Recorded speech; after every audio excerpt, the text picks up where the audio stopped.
se tiver muito excitada, pode dançar pelada. Se tiver muito excitada, pode dançar pelada. Pode sentar, pode sentar.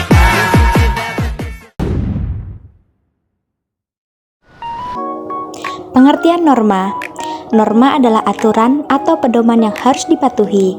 Selanjutnya, norma juga agar membuat hidup kita bersama dan berjalan tertib dan rukun.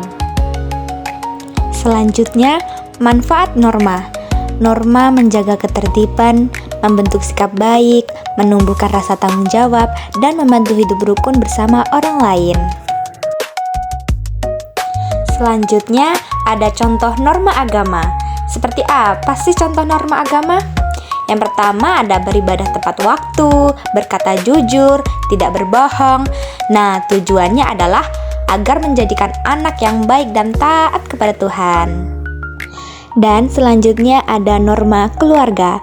Contoh norma keluarga itu yang pertama membantu orang tua, dan yang kedua menghormati kakak dan adik, yang ketiga tidak membantah. Nah, tujuannya adalah agar keluarga hidup rukun dan saling menyayangi.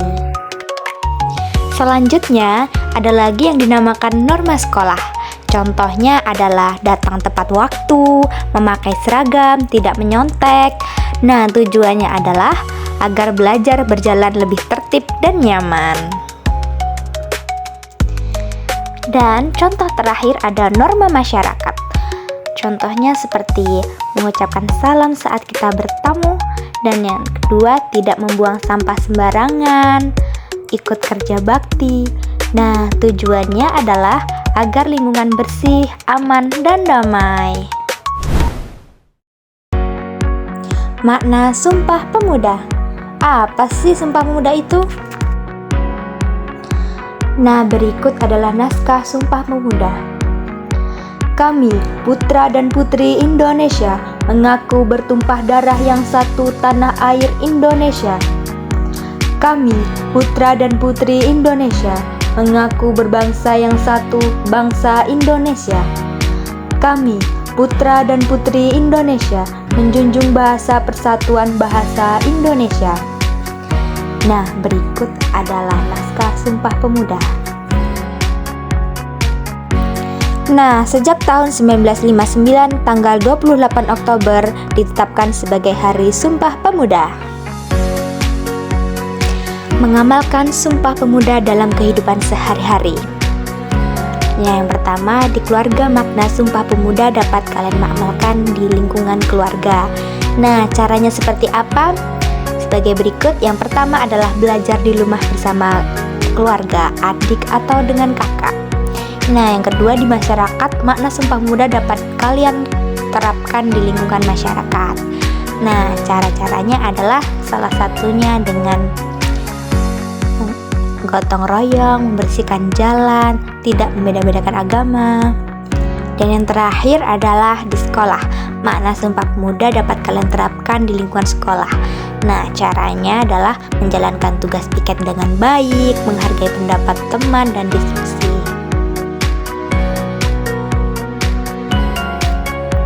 Tujuan nilai Sumpah Pemuda.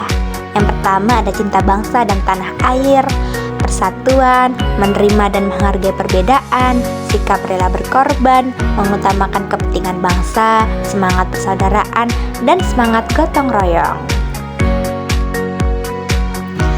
Selanjutnya ada tokoh-tokoh penting dalam Sumpah Pemuda. Yang pertama ada Prof. Muhammad Yamin S.H. lahir di Swalunto 24 Agustus 1903. Dalam Kongres Pemuda II, beliau mewakili pemuda Sumatera. Beliau adalah seorang sastrawan, beliau lebih dikenal sebagai penulis puisi. Nah, yang kedua, Senario, Prof. Mr. Senario lahir di Madiun 28 Agustus 1902. Beliau termasuk pemuda terpelajar. Beliau belajar di Belanda dengan biaya sendiri. Sepulangnya ke Indonesia, beliau memperjuangkan kemerdekaan. Nah, selanjutnya ada Mr. Amir Syarifuddin. Nah, Mr. Amir Syarifuddin lahir pada tanggal 27 April 1907 di Medan, Sumatera Utara. Beliau berasal dari keluarga Batak. Beliau salah satu tokoh pergerakan pemuda Indonesia pada Kongres Pemuda II. Mr. Amin Syarifuddin mewakili Juang Batak. Nah, beberapa tokoh penting yang berperan dalam Kongres Sumpah Pemuda. A. Pengertian harga diri. Harga diri sama artinya dengan martabat atau kehormatan. Jadi, ungkapan aku punya harga diri sama artinya dengan aku punya kehormatan. Sama juga dengan aku punya martabat. Harga diri adalah sesuatu yang tak tampak oleh mata. B. Pentingnya harga diri. Apa pentingnya harga diri? Kalian perlu tahu, harga diri itu penting kita miliki, sebab dengan harga dirilah kita akan dihormati. Orang lain pun menghargai kita. Kita bisa menunjukkan bahwa kita sederajat dengan mereka. Kita pun sama dengan mereka. Dengan memiliki harga diri, orang lain tidak akan merendahkan kita. Kalian pasti tahu, semua orang pasti memiliki harga diri. Oleh sebab itu, setiap orang ingin dihormati. Ia tidak mau diremehkan oleh orang lain, apalagi diejek. Harga diri juga membuat kita percaya diri, tidak malu-malu, apalagi takut. Orang yang menghargai diri sendiri biasanya pemberani. Ia tidak mau dibilang penakut. Ia selalu yakin akan kemampuannya. Contohnya, berani mengerjakan soal di papan tulis, berani memimpin teman-teman, berani menyanyi di depan kelas, juga berani bertanya kepada guru. Orang yang punya harga diri adalah pemberani. C. Cara menjaga dan meningkatkan harga diri. 1. Menghargai diri sendiri. Salah satu cara menghargai diri sendiri adalah dengan tidak bersikap rendah diri. Kita tidak boleh menganggap diri lebih rendah dari orang lain. Kita juga tidak boleh menganggap orang lain lebih tinggi dari kita.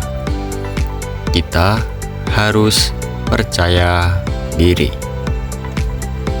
Kita harus yakin kita memiliki kemampuan sama dengan orang lain.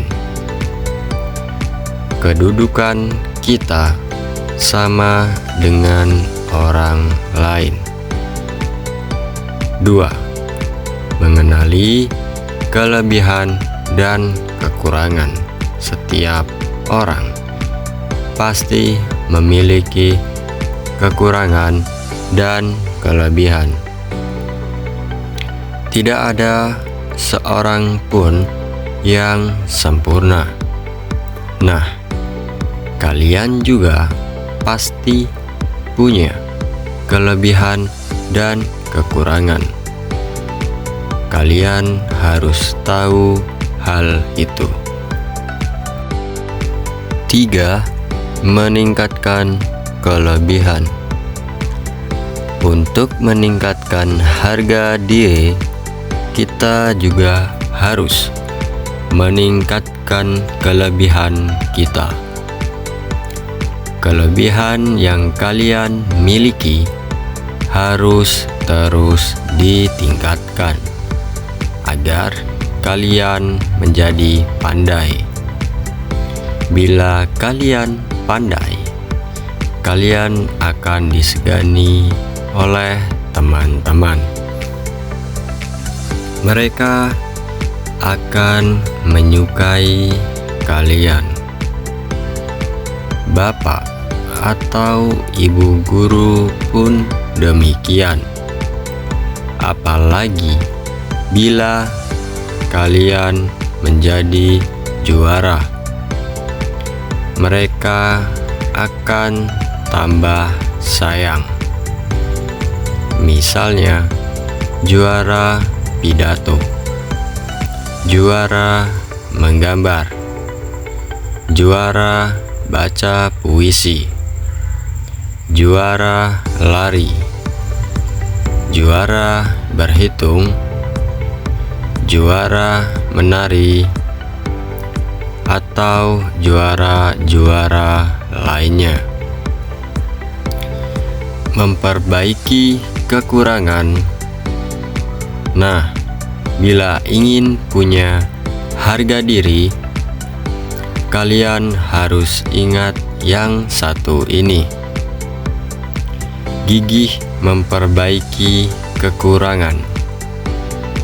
Kalau kalian punya kekurangan, kalian harus memperbaikinya.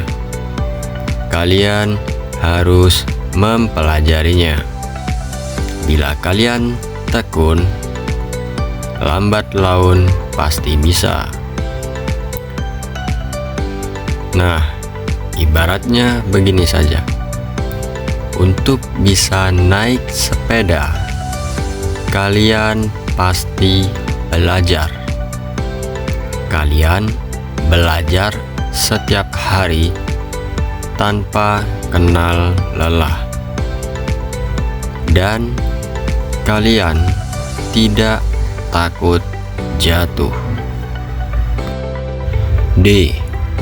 Perilaku yang mencerminkan harga diri. Harga diri itu penting banget dalam hidup kita. Ini bukan cuma soal kelihatan keren atau jadi pusat perhatian, akan tetapi tentang bagaimana kita menilai dan menghargai diri kita sendiri. Pastinya secara positif. Orang yang punya harga diri biasanya punya kepercayaan diri, tahu mana yang benar dan salah, dan nggak gampang terpengaruh hal-hal buruk. Nah, saya akan menyebutkan beberapa hal yang mencerminkan harga diri. Yang pertama, contoh sikap percaya diri. Percaya diri adalah salah satu ciri utama orang yang mempunyai harga diri tinggi. Sikap ini bisa kita lihat dari berbagai tindakan sehari-hari, semisal bersungguh-sungguh dalam belajar, terutama saat ulangan. Orang yang punya harga diri gak akan nyontek, karena mereka percaya sama kemampuan sendiri dan menghargai proses belajar. Atau contoh lainnya, berani tampil di depan kelas, entah itu presentasi diskusi, atau sekedar menjawab pertanyaan guru. Mereka nggak takut salah karena tahu bahwa belajar dari kesalahan itu bagian dari proses. Dan yang kedua, contoh sikap yang tidak mencerminkan harga diri. Sebaliknya, ada juga perilaku yang menunjukkan rendahnya harga diri. Ini biasanya terlihat dari tindakan-tindakan yang negatif, seperti mencontek saat ulangan, mencuri barang milik teman, atau bohong kepada orang tua. Perilaku-perilaku negatif ini menunjukkan bahwa seseorang tidak menghargai dirinya sendiri maupun orang lain. Kalau dibiarkan terus, bisa membentuk karakter buruk yang akan merugikan dia di masa depan. Dan yang terakhir, cara menghormati orang lain. Menghargai dan menghormati orang lain juga merupakan bagian penting dari memiliki harga diri. Kenapa? Karena orang yang punya harga diri tahu bahwa semua orang itu unik. Mereka sadar bahwa setiap orang punya kelebihan masing-masing, jadi nggak perlu iri atau meremehkan orang lain. Kekurangan masing-masing itu juga, jadi nggak layak kalau kita ngejudge atau ngerendahin orang. Salah satu cara paling sederhana tapi bermakna buat menghargai orang lain adalah mengakui keunggulan mereka. Kalau teman kita lebih jago dalam pelajaran, ya dukung dan belajar bareng, bukan malah iri atau nyinyir. Kalau ada yang bisa tampil percaya diri, ya kita belajar dari dia, bukan malah menjatuhkan. Jadi intinya, kita semua punya kekuatan dan kelemahan. Yang terpenting adalah gimana kita bersikap terhadap diri sendiri dan orang lain. Supaya apa? Supaya bisa sama-sama tumbuh jadi pribadi yang baik.